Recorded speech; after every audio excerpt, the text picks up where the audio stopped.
সার্জিস, বৈষম্য বিরোধী ছাত্র আন্দোলন বা আপনাদের নাম ভাঙিয়ে বা সমন্বয়ক হয়ে মিনি সমন্বয়ক হয়ে বা আপনারা কতটা চাঁদাবাজি করছেন? মানে how do run your shows? মানে এই টাকা কে দেয়? ধরেন বিভিন্ন জায়গায় যাচ্ছেন, এ করতেছেন। আচ্ছা, আমি একদম ক্লিয়ারলি যদি আপনাকে বলি, আমি লাস্ট বলি, আমরা রংপুরে গিয়েছিলাম। আপনি দেখেছেন যে একটা শহীদ মিনারের নিচে একটা জাস্ট সাদা কাপড় বেছানো, উপরে 4টা চেয়ার, আমরা বসে আছি। পুরো প্রোগ্রামে আমাদের খরচ হয়েছে 30,000 টাকার মতো। মানে আপনাকে জাস্ট প্রশ্নটা করি, আপনার কি মনে হয় কিনা যে এই 30,000 টাকা দেওয়ার মতো মানে অসংখ্য মানুষ ওই রংপুরে রয়েছে, অন্তত যারা তারাও যদি একজন অসংখ্য মানুষ থেকে নিচ্ছেন কিনা 30,000 টাকা? এবং সবচেয়ে বড় কথা, সার্জিস, অসংখ্য মানুষ থেকে নিচ্ছেন কিনা? 20-30,000 টাকা না আমাদের কোনো জায়গায় গিয়ে দিতে হয়নি। আচ্ছা, দিতেই হয় না টাকা। আচ্ছা, ফ্যান্টাস্টিক। এবং আপনাদের নাম ভাঙিয়ে কেউ চাঁদাবাজি করছে কিনা? হ্যাঁ, আমাদের নাম ভাঙিয়ে অনেকেই করছে চাঁদাবাজি, এবং আমরা আমাদের স্পষ্ট করে বলেছি তারা কোনোদিনও এই 24-এর অভ্যুত্থানকে স্পিরিটকে ধারণ করে কোনো সমন্বয়ক বা কোনো কিছু হতে পারে না, তাদেরকে সরাসরি গ্রেফতার করা হোক। এরকম বিভিন্ন জায়গায় হয়েছে, আমরা তাদের কথা প্রশাসনকে জানিয়েছি এবং তাদেরকে গ্রেফতার করা হয়েছে। আপনি আপনার নিজের পরিচয় কি দিবেন? সার্জিস আলম আসলে কি, তার পেশা কি, যে আপনি নিজেকে আসলে কি বলেন? রাজনীতিবিদ ক, ছাত্র খ, ছাত্র নেতা গ, সাবেক ছাত্রলীগ নেতা ঘ। ছাত্র নেতার জায়গায় আপনি যদি ছাত্র প্রতিনিধি এই শব্দটি দিতেন আমার মনে হয় সেটি ভালো হতো, অথবা রাজনীতিবিদের জায়গায় যদি আপনি বলতেন যে অনেকটা পলিটিক্যাল এনথুজিয়াস্ট, এই শব্দটা দিলে আমার মনে হয় যে এইটা আমার জন্য বেশি অ্যাপ্রোপ্রিয়েট হতো আসলে। না, খুব ভালো বলছেন। আপনি নিজেকে কি সরকারের অংশ মনে করেন? মানে আর ইউ? না, কখনোই না। আপনি সরকারের অংশ না। আপনি সরকারের অংশ না। আমি সরকারের অংশ নিজেকে মনে করি না, কিন্তু আমার জায়গা থেকে মনে হয় যেহেতু আমাদের ছাত্রদের যে প্রতিনিধি, এমন 3জন বর্তমানে বলা যায় আসলে আমাদের এই আন্দোলনে, বৈষম্য বিরোধী ছাত্র আন্দোলনের প্ল্যাটফর্ম থেকে 3জন প্রতিনিধি সরকারে রয়েছে, সেই জায়গায় আমাদের অবশ্যই এখানে একটি আমাদের ভিতরে যে সম্পর্ক রয়েছে, সেই জায়গাটি কখনো এরকম নয় যে সরকারের সাথে সরাসরি যে সম্পর্ক, এমনটি নয়। বরং তারা যখন ওই দায়িত্বটি ছেড়ে আবার এক হয়ে যায়, তখন এটি অনুভব হয় যে না, সরকারে আছে এমন কিছু লোকজন আমার খুব ক্লোজ, কাছে আছে, তাদের সাথে একটু কথা বলা যায়, ভিতরের যে বিষয়গুলো তাদের কাছে একটু মন খুলে শোনা যায়, এই বিষয়টি। কিন্তু আমি নিজেকে সরাসরি অবশ্যই সরকারের অংশ মনে করি না। আপনি নিজে সরকারের অংশ মনে করেন না তো জনাব নাহিদ, জনাব মাহফুজ এবং জনাব আসিফ মাহমুদ তো অবশ্যই সরকারের অংশ, এবং আপনাদের প্রতিনিধি হিসাবে, মানে ছাত্র বা বৈষম্য বিরোধী ছাত্রদের প্রতিনিধি হিসাবেই সরকারের অংশ। আপনি সরকারের বাইরে থেকে আপনার কাছে কি মনে হয় যে বর্তমান যে সরকার বা অন্তর্বর্তীকালীন সরকার, সেই অন্তর্বর্তীকালীন সরকারের মধ্যে কি আপনারা বেশি শক্তিশালী, নাকি আপনারা 3 জন, অন্যরা 17 জন, মানে এরকম কি কোনো গ্রুপিং আছে, নাকি আপনারা সবার মধ্যে ভালোই সমন্বয় আছে? আপনি বাইরে থেকে কি বোঝেন যে মানে এই 3 জন কি আলাদা, এই 3 জন কি 20 জনের একজন, এই 3 জনই কি আসল 3 জন? মানে ব্যাপারটা কিরকম আসলে? মানে আমরা গণতন্ত্রে বুঝি যে এভরিবডি ইজ ইকুয়াল, বাট এইখানে কি কেউ আছে যারা মোর দেন ইকুয়াল? আমাদের এই বৈষম্য বিরোধী ছাত্র আন্দোলন প্ল্যাটফর্মে যে 3 জন সরকারের বিভিন্ন জায়গায় আমাদের প্রতিনিধিত্ব করছেন এবং সরকারের অংশ, তারা যখন ওই জায়গাটিতে থাকেন, সরকারের জায়গাটিতে, তাদের তখন ওই নির্দিষ্ট জায়গাটিতে আসলে সরকারের হয়ে বিভিন্ন জায়গায় কাজ করার যে একটি আলাদা রকমের যে একটি ক্ষমতার জায়গা, কিংবা বিভিন্ন জায়গায় কাজ করার যে তাদের নির্দিষ্ট কিছু আলাদা ক্ষেত্র রয়েছে, যেগুলোতে তাদের ওই ডিসিশন মেকিং ক্যাপাবিলিটির ওই জায়গাটি রয়েছে সরকারের হয়ে, সেটি কিন্তু আমাদের ওই জায়গাটিতে নেই। আবার আমাদের একটি অ্যাডভান্টেজ রয়েছে, যে অ্যাডভান্টেজটি হচ্ছে যে তারা সরকারে থাকার কারণে অনেক বিষয় রয়েছে যেগুলো তাদেরকে অনেক মেনে সংযত হয়ে চিন্তা ভাবনা করে কথা বলতে হয়, চলতে হয়, প্রোটোকলের মধ্যে থাকতে হয়। সেদিক থেকে আমাদের একটা কমফোর্ট জোন হচ্ছে। আপনি বলছিলেন যে নাহিদ বা মাহফুজ বা আসিফকে অনেক চিন্তা ভাবনা করে কথা বলতে হচ্ছে। চিন্তা ভাবনাটা কি আপনি বা হাসনাত একটু কমই করতেছেন নাকি ইদানিং, নাকি মানে? আচ্ছা, আমি আপনার অ্যাঙ্গেলটা বুঝতে পেরেছি। আসলে আমরা চিন্তা ভাবনা কম করছি এটা আমরা মনে করি না। জনাব সার্জিস আলমকেও অনেকে বিশ্বাস করাটা কঠিন কিনা সেই প্রশ্ন তুলছেন, যখন আমরা দেখেছি কয়েক বছর আগেও সার্জিস আলম যেরকম কথা বলেছেন, কয়েক মাস আগে যেরকম কথা বলেছেন, কয়েক দিন আগে যেরকম কথা বলেছেন, কয়েক ঘন্টা আগে যেরকম কথা বলেছেন, সেই কথা তার পাল্টে যাচ্ছে। তিনি বঙ্গবন্ধু 7 মার্চের ভাষণ নিয়ে কথা বলছেন একরকম, তারপরে ছাত্রলীগ নিষিদ্ধের পক্ষে কথা বলছেন, যদিও তিনি এর আগে ছাত্রলীগ করেছেন, প্লাস তার উৎসাহে বা তার উদ্দীপনাতে আমরা দেখেছি যে মধুর ক্যান্টিনে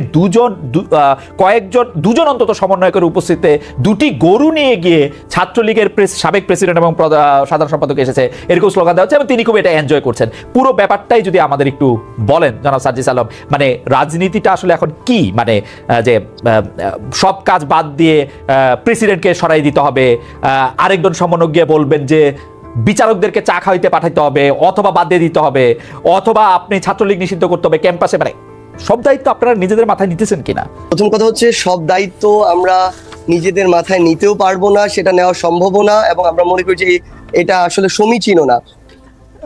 কেউ কেউ আমাকে বলেন যে আপনারাও যে জায়গার থেকে আপনি এসছেন, ছাত্রলীগের যে রাজনীতির কথা আপনি বলছিলেন, যে অত্যাচার নিপীড়নের কথা বলছিলেন, সেই অত্যাচার নিপীড়নের আমরা সরাসরি সাক্ষী। আপনাকে আর এটি মানে ব্যাখ্যা করে না বললেও চলবে, আপনি নিশ্চয়ই জানেন। কিন্তু আপনারাও কি এখন ছাত্রলীগের সেই জায়গাটাই দখল করেছেন কিনা? আপনারাই কি এখন এটা শোডাউন ভিত্তিক একটা জায়গায় আপনারা নিজেদেরকে দেখতে চান কিনা? সেই জন্য যত রকম মানে আপনাকে দেখা যায়, আপনি বা হাসনাত বা নাহিদ বা মাহফুজ এত চমৎকার করে কথা বলেন, কিন্তু অন্য সময় দেখা যায় যে আপনারা প্রায় একে হুমকি দিচ্ছেন, তাকে ধমকি দিচ্ছেন, তাকে বলছেন যে এখান থেকে বাদ করে দিবেন, এটা করে দিবেন। এরকম কেন? মানে এই শোডাউনের একটা প্রক্রিয়া কিন্তু আপনারা চালু রেখেছেন, মানে এটা কেন? মানে এরকম না হইলে আমরা যারা আপনাদের সাবজেক্ট আছি, আমাদেরকে আপনারা শাসন করতে পারেন না, মানে আপনাদের একজন প্রভুর জায়গায় যাইতে হয়। আমরা আসলে 5ই অগস্টের অভ্যুত্থান পরবর্তী সময়ে একদম লম্বা একটা সময় ধরে, ইভেন আজকের দিন পর্যন্ত আমাদের বিভিন্ন দিক থেকে আমাদের চক্রান্তের গন্ধ আসে, বিভিন্ন দিক থেকে বিভিন্ন নাশকতার বিভিন্ন রকমের যে প্ল্যান, সেগুলো আমাদের সামনে বিভিন্নভাবে আসে। এবং সবচেয়ে বড় কথাটি হচ্ছে যে এই যে অপশক্তিটি মনে করে আমরা যখন একটু শান্ত হয়ে যাই, তখন মনে করে যে সকল ছাত্র জনতা আবার ঘরে ফিরে গিয়েছে, ক্লাসে ফিরে গিয়েছে। এবং ওই সময়টিতে তারা এমন ভাবে, আমরা দেখেছি সচিবালয়, আপনি নিজেই দেখেছেন, আমরা হাইকোর্টে দেখেছি, আমরা বিভিন্ন জায়গায় এটি দেখি, আমরা গার্মেন্টস কর্মী, আমরা সাভারের দিকে দেখেছি, তারা বিভিন্নভাবে বিভিন্ন রূপে ফিরে আসে, এবং তখন ফিরে আসে যখন দেখে আমরা কিছুটা শান্ত হয়ে গিয়েছি। তখন ওই যে আমাদের 3 অগস্ট কিংবা 18-19 জুলাই কিংবা 5 অগস্টের যে হুঙ্কার দিয়ে রাজপথে থাকা, ঠিক ওইভাবে আসতে হয়। কিন্তু সত্যি কথা এটি যে আমরা আসলে ওইভাবে আসতে চাই না, এবং আমরা চাই ধীরে ধীরে যে বিষয়গুলো সংস্কার প্রয়োজন, রাষ্ট্রের স্বার্থে এখনই যে বিষয়গুলোতে কাজ করা প্রয়োজন, ওই বিষয়গুলোতে আমরা কাজ করি, এবং কাজ করে আমরা এই বাংলাদেশকে যে জায়গায় দেখতে চাই, এবং সবশেষে একটি জনগণের ভোটে নির্বাচিত যে একটি সরকার আমরা দেখতে চাই, সে পথে যাই। ইন্টারেস্টিং, মানে আমি এরকম শুনছি অনেক সময় পুলিশরা বিপদে পড়ে আপনাদের ডাকে, যে মানে বাংলাদেশের যে মানে আমরা ব্যাপারটা ঠিক এরকম আমরা আমাদের জায়গা থেকে মনে করিনি। আমাদের জায়গা থেকে ব্যাপারটা এরকম মনে হয়েছে, পুলিশ বাহিনীর অধিকাংশ সদস্য কিন্তু এখনো তাদের ওই ভিতরের যে একটি মানসিক বা নৈতিক দুর্বলতার জায়গা সৃষ্টি হয়েছে, তাদের যে কতিপয় সদস্যের যে বর্বরতা কিংবা তাদের যে অতি উৎসাহের কারণে এবং ফ্যাসিস্ট সরকারের দালাল হিসেবে নিজেদেরকে আরো বেশি প্রমোট করা, তুলে ধরার কারণে, ভবিষ্যতে ফায়দা বা সুবিধা নেওয়ার কারণে তারা এই যে বর্বরতাগুলো চালিয়েছে, এবং এটার কিন্তু তারা নিজেরাও এই বর্বরতার অংশ। আমরা দেখেছি অনেক পুলিশ সদস্যের সন্তান মারা গিয়েছে। সেই জায়গা থেকে আসলে তাদের ওই যে নৈতিক যে একটি দুর্বলতা তৈরি হয়েছে মানসিকভাবে, ওই জায়গাটিতে তারা স্ট্রংলি যে কোনো একটি অবস্থা যেভাবে ফেস করার কথা, ওইভাবে তারা অনেক আমি বলবো না, কিছু কিছু ক্ষেত্রে অথবা অনেক ক্ষেত্রে ওইভাবে তারা ফেস করতে পারে না।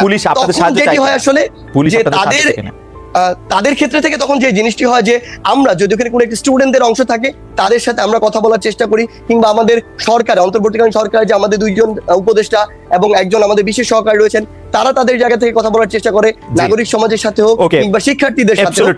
কিন্তু আমার যেটি মনে হয় আসলে এই মুহূর্তে পুলিশের যতটুকু আসলে তাদের জায়গায় স্ট্রং পজিশন দেখানোর কথা, ওটি আমরা এখন পর্যন্ত দেখতে পাচ্ছি। অ্যাবসলিউটলি, এবং অ্যাবসলিউটলি মানে আমি আসলে পুরনো কথা বলতে হয়, সায়ন্তের হয়তো কিছু মনে থাকবে, আমি 2014-15 সালে অসংখ্যবার এরকম ছাত্রলীগের নিয়ে প্রোগ্রাম করেছি। ছাত্রলীগটি চাষ কি বা ছাত্রলীগের ব্যাপারটা কি, তাদেরকে যখন জানতে চেয়েছি যে তারা কেন পুলিশের কাজ সেটি করতে চাইছে, প্রায় একই উত্তর দিয়েছে সার্জিস আলম, আমার মানে পুলিশ পারছে না বা পুলিশ হচ্ছে না, যাচ্ছে না।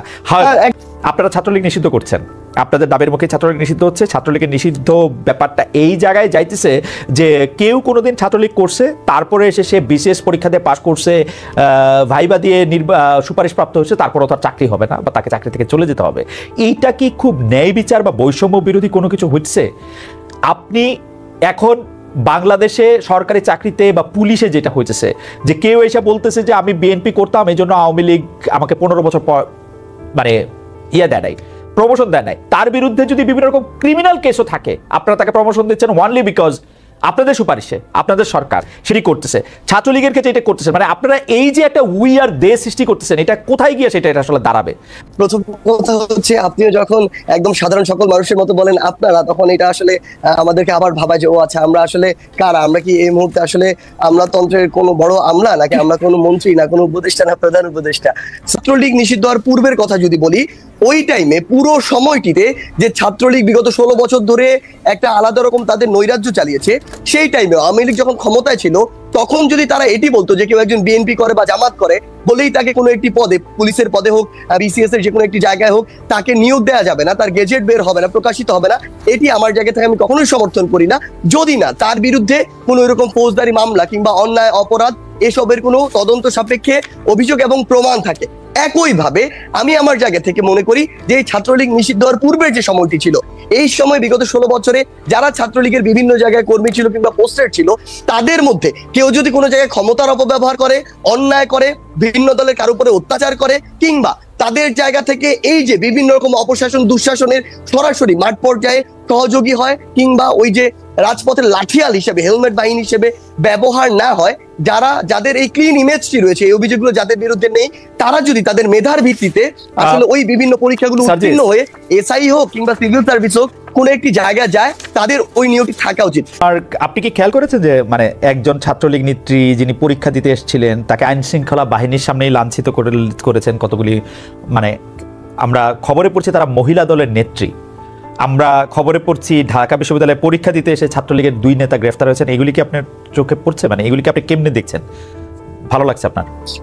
দেখুন, না, প্রথম কথা হচ্ছে যে পূর্বে ঢাকা বিশ্ববিদ্যালয়ে ছাত্রলীগ করেছে, যদি আমি আমার এই প্রশ্নের উত্তর আসলে পূর্বের জায়গাটিতে রয়েছে, যদি তার বিরুদ্ধে এই যে নৃশংস বর্বরতা আমাদের উপরে চালানো হয়েছে পুরো বাংলাদেশের বিভিন্ন জেলাগুলোতে কিংবা ঢাকা বিশ্ববিদ্যালয়ে যেটি চালানো হয়েছে, এই সংশ্লিষ্টতা কিংবা বিগত এই যে রেজিমটি দেখেছি, এই সময়ে তারা ছাত্রলীগের নাম ধারণ করে সাধারণ শিক্ষার্থী বা ভিন্ন মতাদর্শের উপরে যদি অত্যাচার নির্যাতনটি না চালিয়ে তাহলে এরকম কিছু করাকে আমাদের জায়গা থেকে। কিন্তু যদি কেন, আমি 2টা ঘটনা বললাম, আপনি এই 2টা ঘটনা জানেন কিনা? এরকম নিশ্চয়ই আরো 50,000 ঘটনা আছে, আপনি যদি বলছেন কেন, যদি মানে এই 2টা ঘটনা আপনি জানেন কিনা, মানে এই দ্বারা আপনি জানেন অথবা আপনি জানেন না, এইটাই তো হবে, এটার মধ্যে যদি কেন। আচ্ছা, পরীক্ষার হলের যে ঘটনাটা, এই ঘটনাটা আমি জানি। আচ্ছা, ওইটা কি ঠিক আছে? মানে এটা করা ঠিক আছে? ছাত্রলীগের 2 নেতা গ্রেফতার পরীক্ষার হলে এসে? না, এটার আনসারটাই তো আমি আপনাকে বললাম যে তার বিরুদ্ধে যদি সেরকম অভিযোগ থাকে, এরকম বর্বরতা, নির্যাতন, নৃশংসের সাথে যুক্ত হওয়ার যদি তার বিরুদ্ধে এই অভিযোগটি থাকে, এটি তো আমি জানি না অভিযোগটি আছে কিনা, সেটি খতিয়ে দেখার সুযোগটি আসলে আমার হয়নি। যদি থাকে তাহলে তাকে গ্রেফতার করতে পারে যে কোনো জায়গা থেকে, যদি না থাকে তাহলে যে কোনো জায়গা থেকে, ইভেন বাড়ি থেকে নিয়ে যেতে পারে।